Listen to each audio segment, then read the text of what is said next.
First of all, getting eaten by bears is like a hilarious death. Do you know what I mean?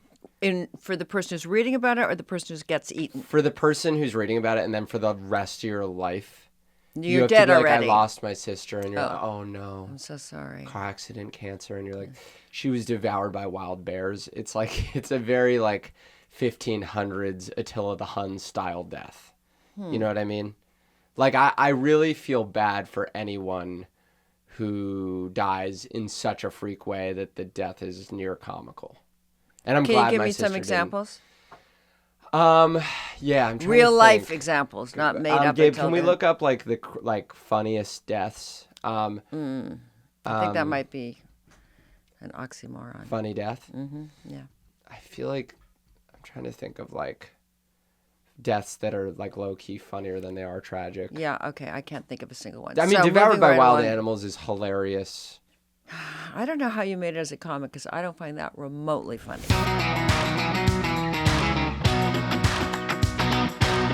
Welcome back. This is potentially, we think, maybe a podcast called Mommy Issues with Lucas Zelnick. I'm here with my mom. Mom, welcome to the studio. Thank you, Lucas Zelnick. How are you feeling today? I am ready to go. You're ready. I'm ready. I feel like you're not much for like pleasantries. Yeah. Like you don't want to do like small talk. No, I want to launch. You want to launch. Yeah. Like get right into the advice. I want to get right into it. Okay, cool. The conversation. It may not be advice, but right into the conversation. Right. Okay. But you don't feel we can have a conversation without the prompt? Well, we've already had several conversations this morning before we even started. Right. So, I feel like we've done a lot of small talk already. Listen. Yeah. Understood. Okay. All right, here we go. This is from, I'm not saying people's names. Hi, Lucas and Lucas's mom. Lucas, you're great. You're awesome. I love you. I'm seeing you for a third time in February. Can't wait. Very much look. That was the whole thing. Thank you. Please see me on tour. Things are going really well for me. People love me. Yeah, he's awesome. Oh, my God. He's always been awesome. He was born awesome. Okay, here we go. Looking forward to it. My question for you is, if you had one piece of advice for somebody who might want to take a leap of faith and pursue something that they've been scared to pursue in the past, whether that's school or moving out or anything along those lines, but they're absolutely terrified, beyond terrified to do it, hypothetically speaking, of course, and is worried about all the things that could go wrong, whether it's financially or relationship-wise or etc. What would your piece of advice for that hypothetical person be? Yeah, you're great, you're awesome. Can't wait to see you soon. Bye. I mean, I know this. So this is the classic case of a pedophile who's afraid to fuck a kid and Oh, go out, Lucas, do that's what where you love. went first thing? Oh, my I know, God. it's 10:14 Take a.m. that I've been off. awake only for... Take that off. This Do not cut that. That's an important part of my creative process. Thank you, Gabe. Also, a very dark insight into your personality. That's what I have to say. Oh, my God. Okay, do you have thoughts on this? I do. First, I want to give that person a hug for asking that question. Oh, that's so sweet. I know. I love that question because aren't we all terrified to do certain things in our lives? And when you watch somebody like Lucas say, looks like it makes it look easy and it happens so naturally, and none of that could be further from the truth. So here's my advice to start with. I'm going to start slowly. First thing is everybody's scared. Second thing is you don't have to, it's one step at a time, one baby step at a time. So let's Lucas, come up with a hypothetical situation of something that somebody might be terrified to do. What? Go to art school. Okay, so go to art school. So the question is, what are some of the fears? Am I talented? Can I do this? Can I afford to do this? What are some of the other insecurities or fears that would come up with something like that? Is it far away from home? Will I have friends? Do I have community? Do I have to leave people I care about? Do I have to quit a job to do this? Am I losing the opportunity to get a job if this is on my resume? Am I too old to do this? Am I too young to do this? Wow, that's a lot. So I think first I would say it's one baby step at a time. If you're thinking about doing something you're scared to do, let's say apply to art school, right? The first thing you want to do is do a little bit of research about what art schools are out there. Then you want to just go online and look at the application process. Doesn't mean you have to apply. Well, baby step. Then the question is, what is involved in the application process? Do you need a portfolio? Do you have a portfolio? Have you been working on a portfolio? I just think life is all about two things. One, baby steps, because nobody gets anywhere with one huge leap. When you said take a leap, well, you can't take a leap because that's not how life works. You got to take those little baby steps to get there. And then the second thing I would say is there are no guarantees in life. And you only live once. So you don't want to have regrets. And you also don't want, there's also no guarantee that what you try is going to happen or work or anything else. So I think it's great that you're already thinking that way, because the fact that you're thinking about taking a leap says that you have ambition, or you don't want to take the well-worn path. A lot of people don't even think about that to begin with. How do I take a leap? They just get up and they do what they do every day. So give yourself a big pat on the back and a big hug for even contemplating the leap to begin with. And then, my son is I'm just smirking at me. No, I'm not. You're just being very earnest. So I am, because the question was so earnest. You said give yourself a big hug like multiple times. Look yourself in the mirror and say, I matter. And say, I am beautiful. There you go. And I was talking to my friend about this podcast yesterday because we're banking episodes for it. And he was kind of like, he was just helping me think about like what this is. This is sort of like an aside, but... Is this someone I know? No. Oh. He knows a lot about podcasts, and he was like, it doesn't feel like it's kind of like it feels like it's a community podcast, like people could get into the rapport and listen to it, but that it would be like a slow burn versus like, hey, we're going to hit 5 current events topics, and you're going to tune in every week for that reason. And then he was like, yeah, and I feel like it could be like, like an even mix of men and women listening. And I was kind of like, now that I think about it, I don't know why a man would listen to a boy and his mom talk through advice things. And then he was like, yeah, honestly, I think it would be mostly girls that listen. I just didn't want to call you gay, basically. And I was like, yeah, that's okay. Yeah. But then when you were giving that advice, all I could think was like, you're like, look yourself in the mirror. Give yourself a huge hug. And I'm like, whatever man tuned this on for one moment probably threw his iPhone into the East River and went, not gay. I am not gay. I'm not listening. And I'm not listening okay. anymore. Fair point. Okay. But listen, I love women. I love, I'm a huge feminist, Mom. You can attest to this. Massive ally for women's rights, for women's. Yeah. Mm-hmm. I remember when you got your first abortion, I was there with you every step of the way. And I remember the last time you had breakfast, you took your dish and put it in the dishwasher. I was so proud of you. Yes. Yeah, that was awesome. Okay, so sorry. After I prompted you, dish goes in the dishwasher. It doesn't go in the sink. But I did. But I listened. You found the dishwasher. And listening to women, believing women. That's what feminism is all about. Yeah. It doesn't mean you have to put your dish in the dishwasher. It means if a woman says you should, you say, I believe you. Okay. I believe that's real. I believe that men are no different than women. They have a soft little underbelly, although they're afraid to expose it. They need advice like anybody else. Men are famously not afraid to expose themselves. I'm going to tell you that. All right. That's one of their great strengths, in fact. By the way, has a single man called in asking for advice? No, and this is what I'm kind of getting at is that, one man called in asking for advice, and this is actually really funny. So we're still figuring out how to solicit advice, and I think in the full course of time, like if we could have more people involved in this podcast, it doesn't necessarily have to be me combing through my DMs, but for the purposes of an 8-episode trial period, that's fine. Okay. So I sent out like 2 Instagram stories, and I was like, hey, like just drop me a voice memo so that we can play it on the podcast and give me advice. So it's all women. I probably got like 30 or 40. Half of them were just, how can I date? And I was kind of like, No offense. I mean, I get that that's like a real question, but I was trying to Go move someplace. the conversation got it. somewhere other than how can I date in the modern era and Right. dating apps and blah, blah, blah. Right. And there was one man who wrote in and it said, how can I fuck your mom? And I was like... Did you get his number?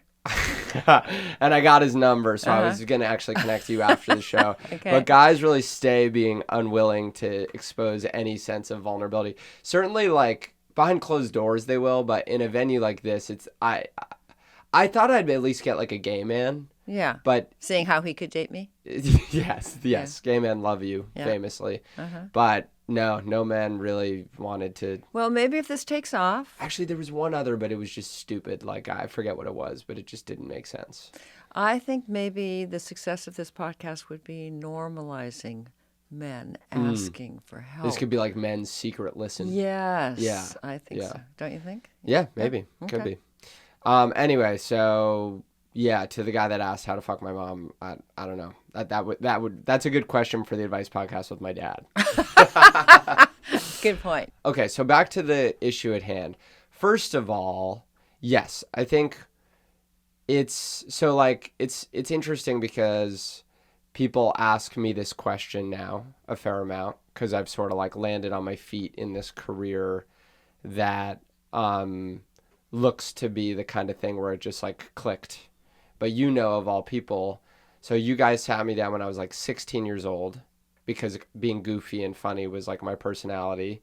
And I don't know if you told me to be a stand-up comedian, but you told me that you thought I should be a performer of some kind. Do you recall this conversation? I was 16. I was in high school. Mm-hmm. It was in Vancouver, on Vancouver Island.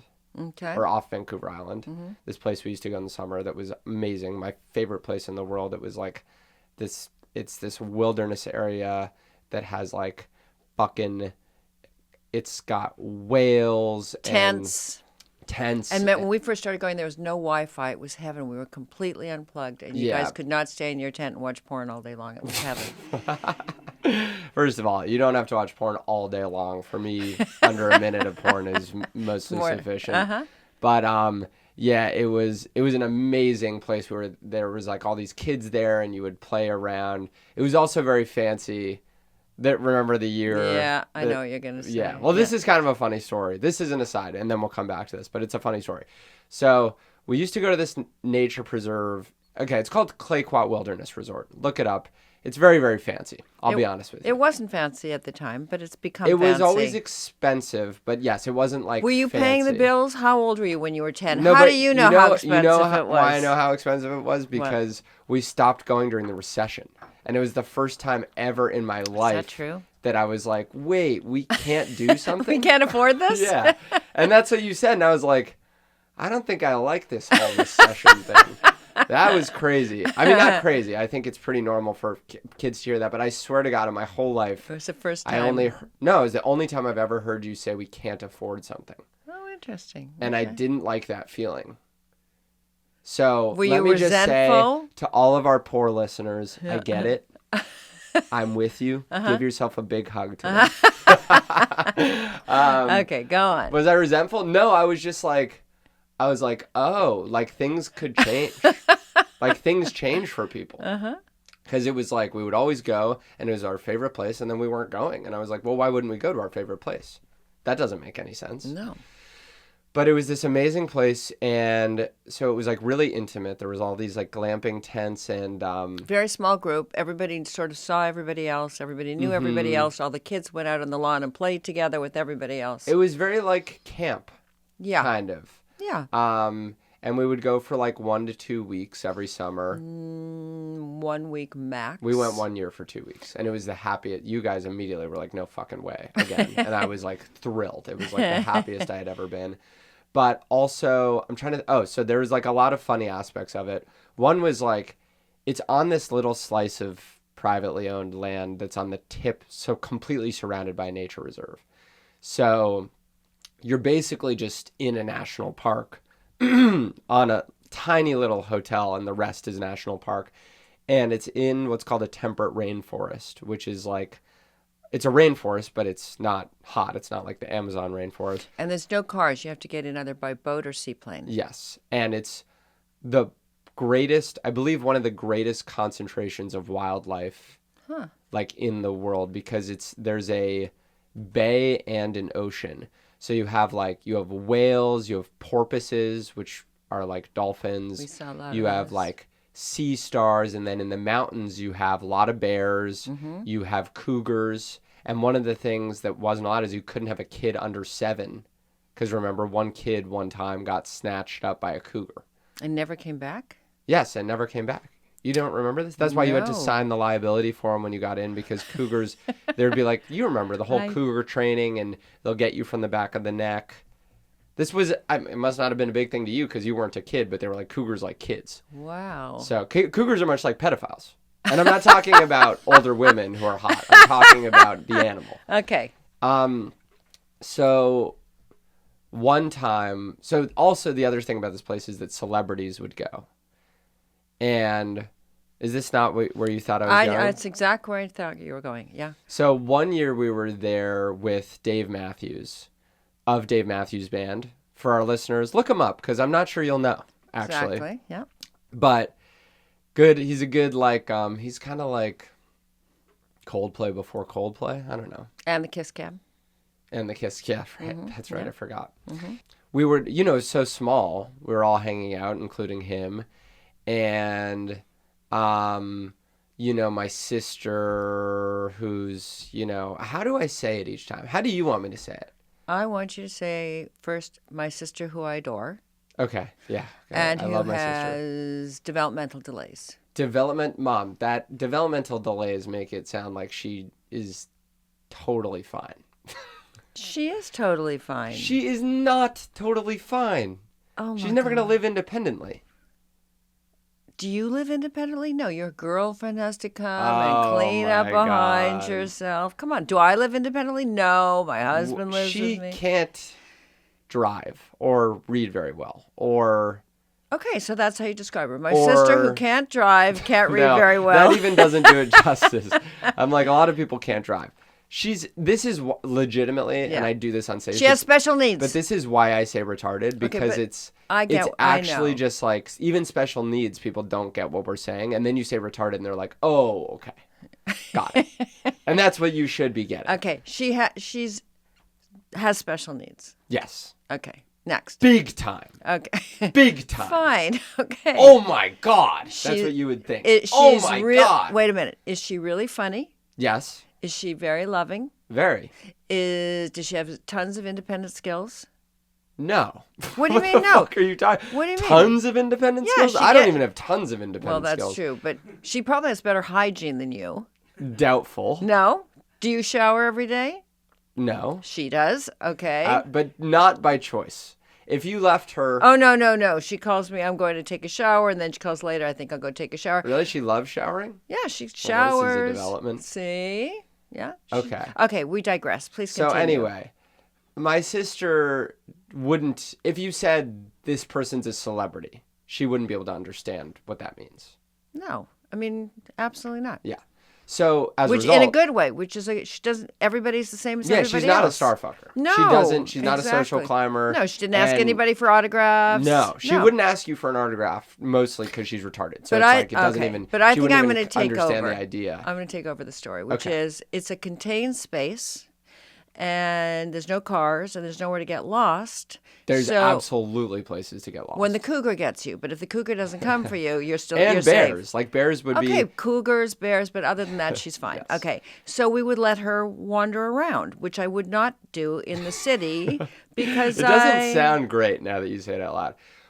It's like a jungle with bears, and we would kind of like let our retarded daughter just kind Okay. of like walk freely among the bears. One of the nice kind of a Jungle Book things situation. about this place is the fact that she would have independence. And typically, if we went to a big hotel someplace in a foreign country or anywhere else, she would not have independence. Yeah. And what was so nice about this is she could walk out of the tent by herself.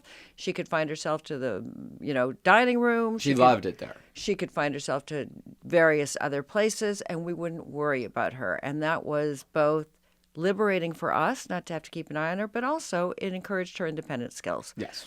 So, we didn't think about it. So at one point I went looking for Lee. I couldn't find her anywhere. And I didn't think twice about it. Then I looked in the usual places. The dining hall, the office, the, whatever other spots there were there. And I couldn't find her anywhere. And at a certain point, I started to panic, probably due to cougars and bears. Yes.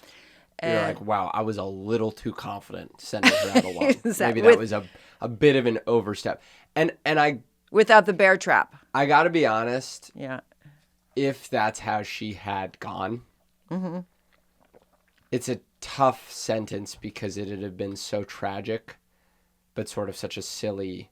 First of all, getting eaten by bears is like a hilarious death. Do you know what I mean? For the person who's reading about it or the person who gets eaten? For the person who's reading about it, and then for the rest of your life.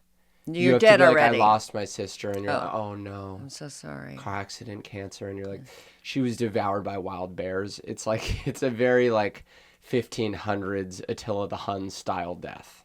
You know what I mean?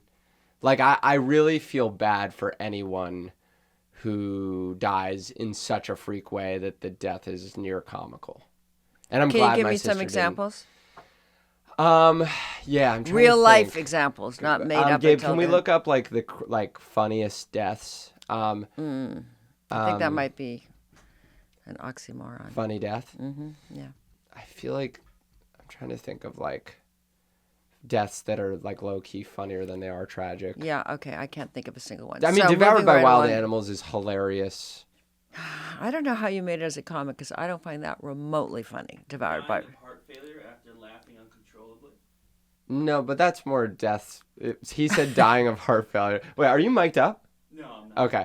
He said dying of heart failure from laughing uncontrollably. I'm like, that's more of a death from hilarity, not a hilarious death. That person probably found out that someone was devoured by wild bears and then laughed so hard that they died. Yeah, okay, I'm bored. So moving right along, we Okay. couldn't find Lee anywhere, and I was panicked. So suddenly we're looking, and I can't remember who was the one. Did I find her? I don't know. Somebody found her. But we went looking everywhere for her. We finally, after a sort of massive search, discovered her in the hot tub with Dave Matthews. Yeah. They were just hanging out. They were one-on-one. hanging out, having a conversation. I don't know what they were talking about, but there she was, bonding with Dave Matthews. And which he was very nice to her and everything. But he was a lovely person. It wasn't like in a creepy way. It was like he was trying to get a hot tub in, and she walked up and was like, "Can I join you?" And he was like, "Yeah." Well, we don't know. Maybe she was trying to get a hot tub in. And Dave And Matthews, Dave Matthews disturbed her says, peace. "Hey, sister, can I join you?" Right. And maybe hum along. And she called him David, which was also funny. Hi, Dave. Did she, David? Yeah. Oh, hi, David. Hi, David. And the rest of us were sort of protecting his fame, and we didn't want to Yeah. get too close. But No one wanted to really like talk Yeah, to him it's not- too much, or right, like we didn't want or to- call him by his name in a weird way, you know. well, even though everybody else at the camp was sort of bonding because we were all there together, you were a little more respectful of the fact that somebody might be there and would not want to be talked to because he was well known. And,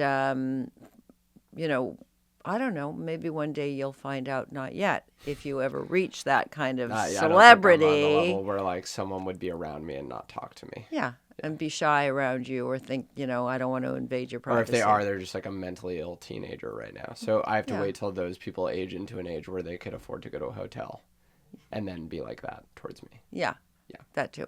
Anyways, she was just bonding with Dave. Yeah. It was hilarious. So I think it was like around that trip in Mm-hmm. this place, which was my happy place.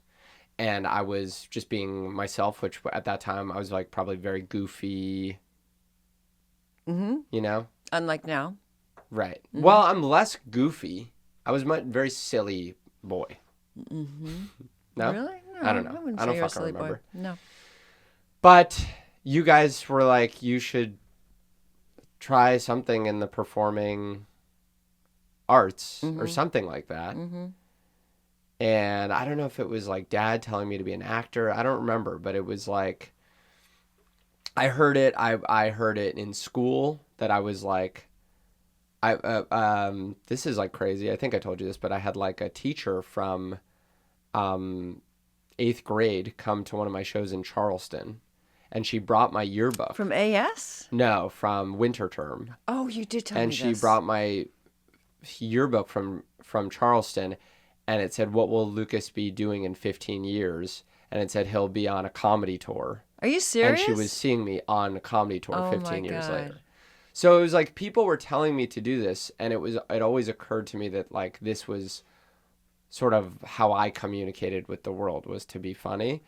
But I don't know if it was like the people telling me that this was a good thing for me that originally made me like resistant to it, or if it was the pressure of who my friends were and what they wanted to do, because I definitely am a very friends-oriented person, and I just felt like I don't want to break off from my whole friend group to go pursue this thing, which ultimately was correct. Like I did have to sacrifice certainly like a place in my friendships in order to do this.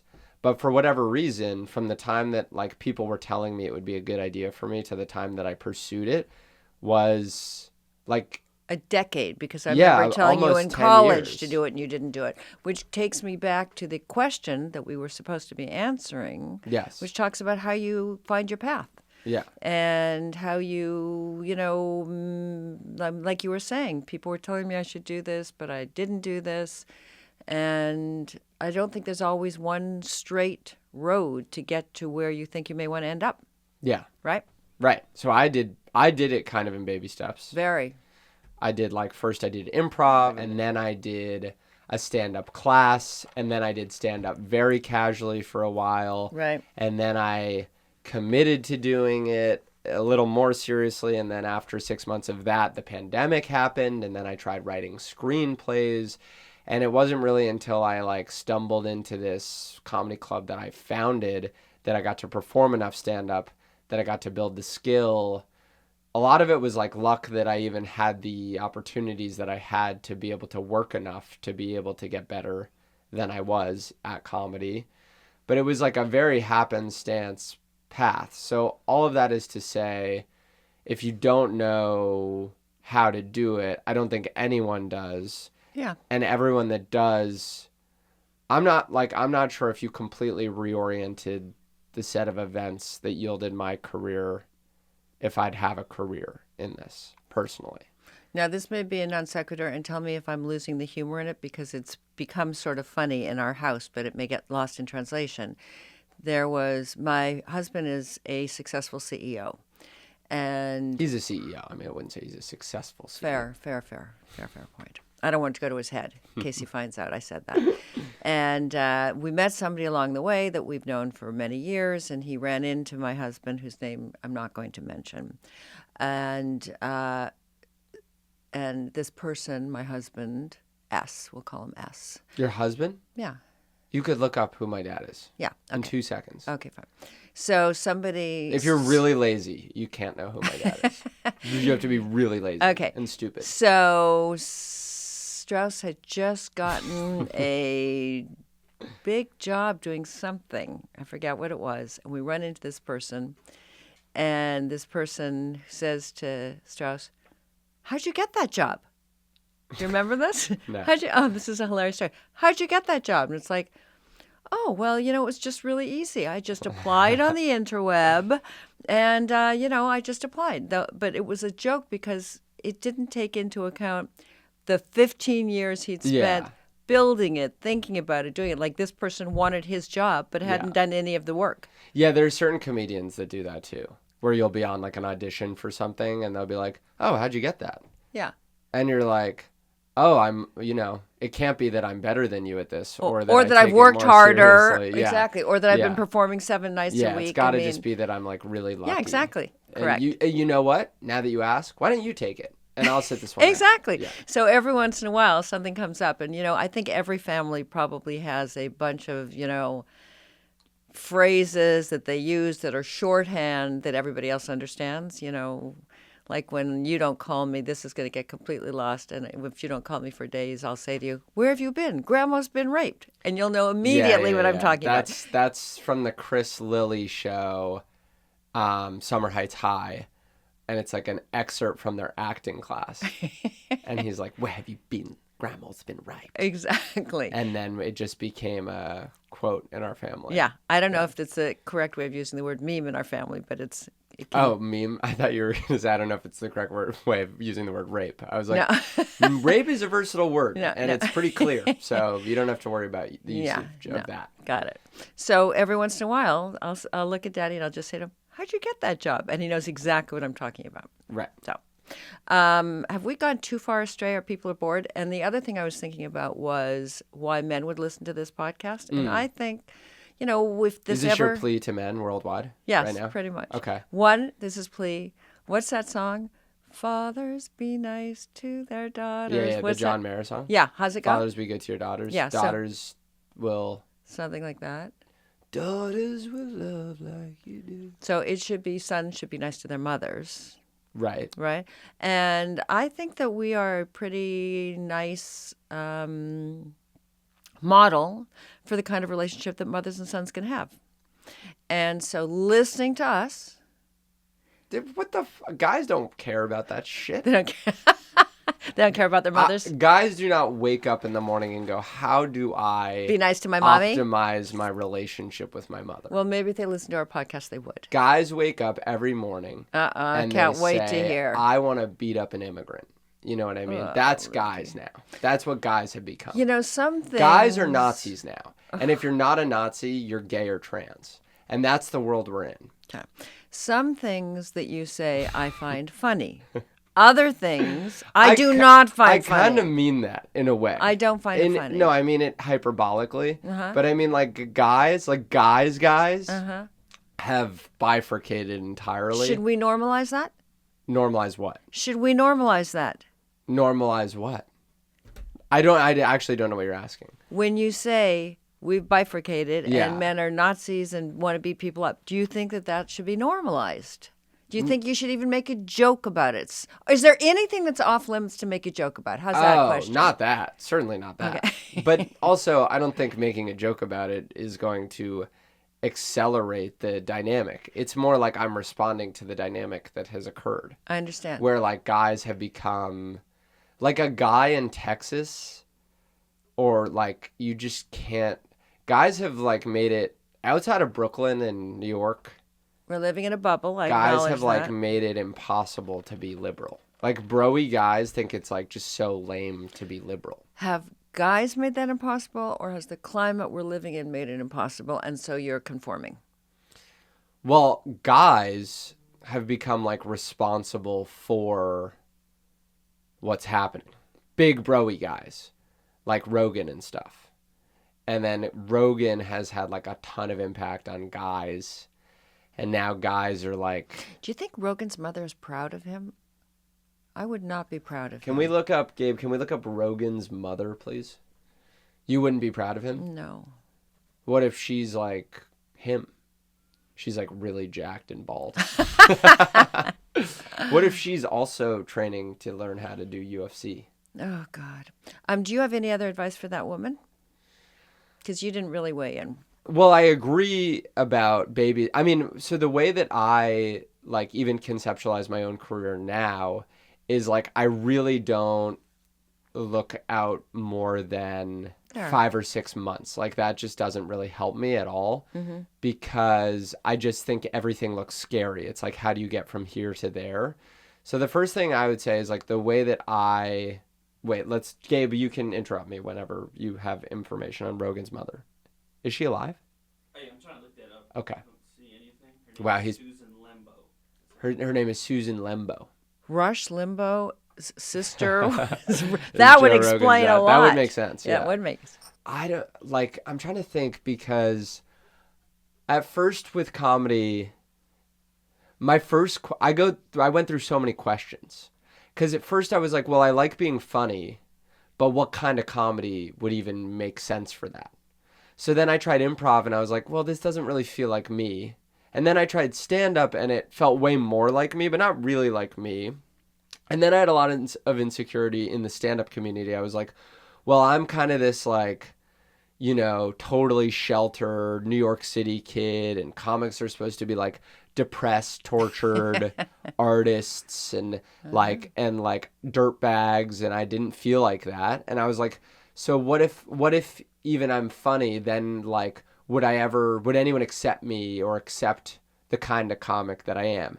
And then I became like a production assistant on a stand-up show so I could meet comics, and I was in this world of very like trendy, cool kid Brooklyn comics who were about to have major come-ups that I wasn't aware of. People like, Rami Youssef would be like hanging out, and I didn't know who these people were at the time. Now, like, Rami's a movie star, but yeah, you don't know who he is, but he has a show called Rami on Hulu and whatever. He's a big deal. But like, I was like, oh, that doesn't really seem like that. They seem like too cool for me and like not the kind of person that would accept me. And then I went to like open mics and I was like, well, these guys are just scary and insane. You go to an open mic and you're like, these guys are literally sickos. So you're like, well, that doesn't work. And then eventually for me, it was like, I found one guy that seemed like he could be a friend of mine who's Jamie Wolf, who's like one of my best friends in the world to this day. And I was like, okay, if that guy can do it with his sense of humor, then maybe I can do it. And he was like one of the pivotal reasons why I was at least like inspired to try to keep going. And then I had to do it for many years to even feel like I was at all comfortable doing it, or sort of like that I felt like I sounded like myself. And then opportunities started to come, small ones, but I felt like I finally got to the point with comedy where I was like, can I do this every day for a living and enjoy it? This was before I even could make money. This was like when I was still in grad school. I was like, could I do it every day and just enjoy it? Like, could I enjoy this being my job? And then once I got a yes to that, so it was like, I know this is kind of boring, but it was like a million different questions. You're bored. You're bored to tears. A little bit. It was like a million different questions in the process of trying to figure out, could I do this? And each time like a little opportunity came up, it was like a little scary, but it was like it's pretty rare that someone just throws you into the mix. I also think what you're saying, and I'm going back to the caller, there's two words, fear and insecurity. Yeah. Right? Yeah, but I also think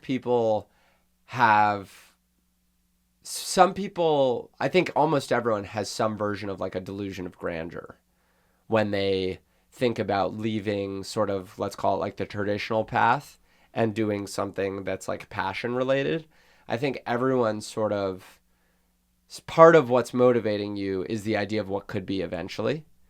And then the people, it's hard to like, you got to put that out of your mind to a certain extent.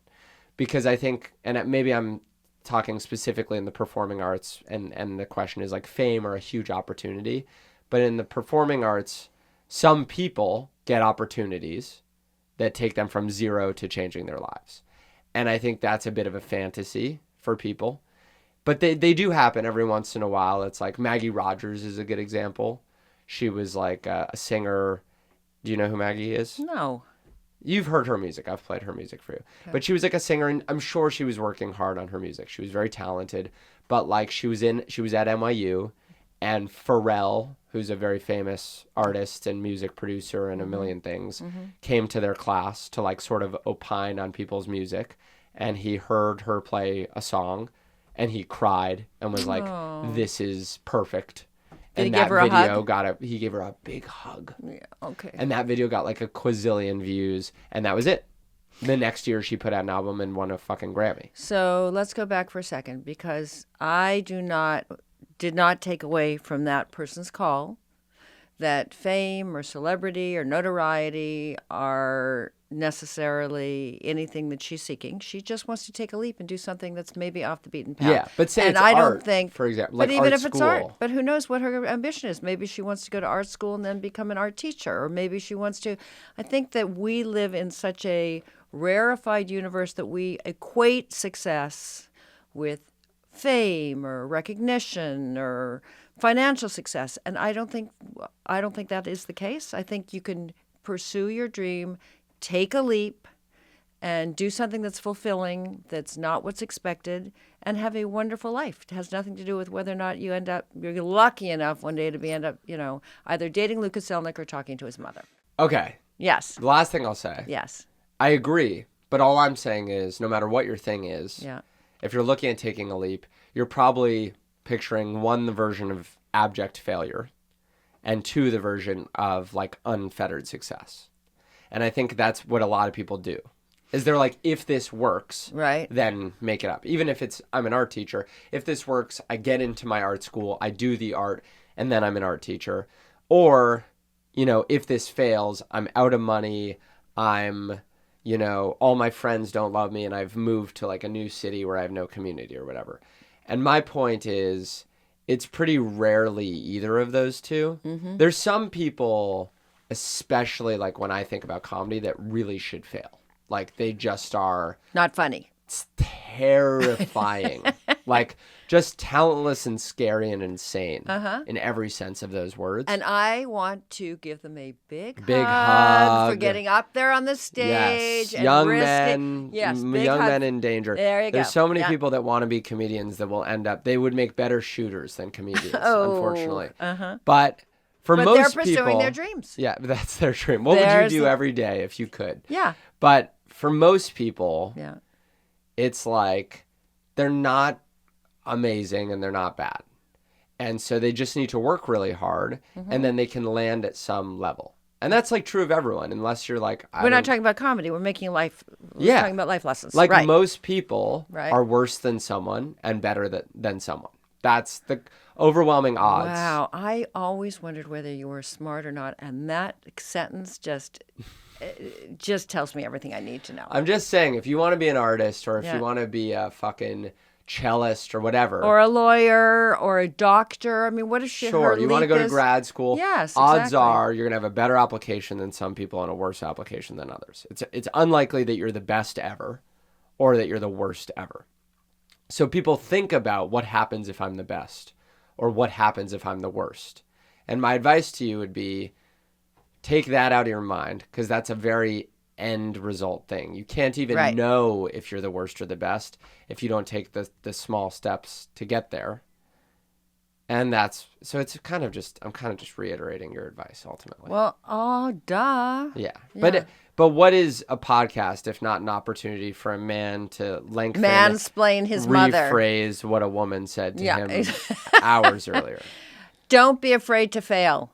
And especially if you're young, because you sound like you're a little bit young, you should take a risk. And the one thing that we did say to you was when you got out of graduate school, we said, listen, do this for 2 years. If you haven't gotten any traction in 2 years, do you remember us saying Yeah, this although to it you? wasn't the best advice, Why? in my opinion. Why? Because it was a number pulled out of thin air.